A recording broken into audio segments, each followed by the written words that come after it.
Good evening. I'd like to talk to you about organ donation. But first, I'd like for you all to take out your driver's license and turn them face down. Now imagine you've been relocated to hot and sunny Hawaii, effective immediately by your company.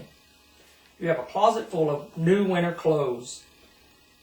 What are you going to do with them? Are you going to take them with you even though you don't need them?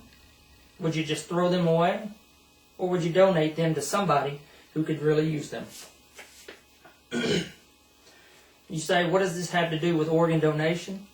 Well, I know organ donation is a little more complex than that, but the principle's still the same.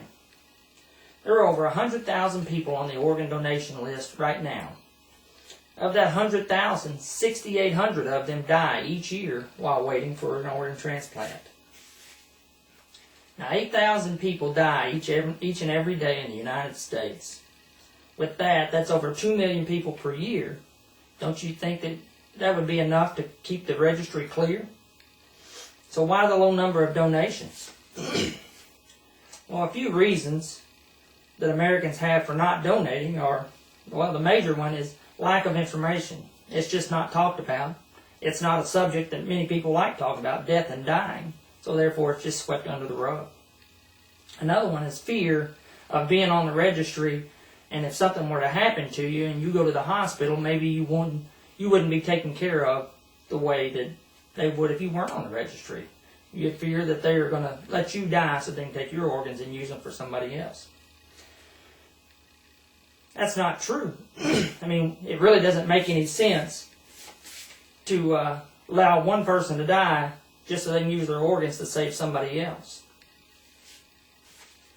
9 out of 10 Americans believe in organ donation. Fewer than 3 out of 10 actually go through with it. One person can save up to 8 people through organ donation. The organ procurement organization works with all 3 parties involved: the victims, the doctors, and the recipients.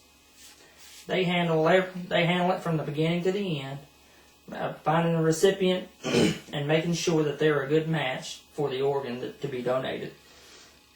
Nothing can be done until the patient is declared legally brain dead.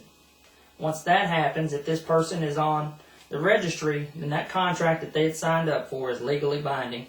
Nothing families can do to change that. So it's very important that if you've signed up for this, that you let your families know so that it's one less hassle in a difficult time. Could you imagine if it was one of your children or a family member, a brother, an aunt, an uncle, a mom, or a dad that was laying there needing an organ transplant? Wouldn't you pray for somebody to be signed onto that registry that could help your family member out?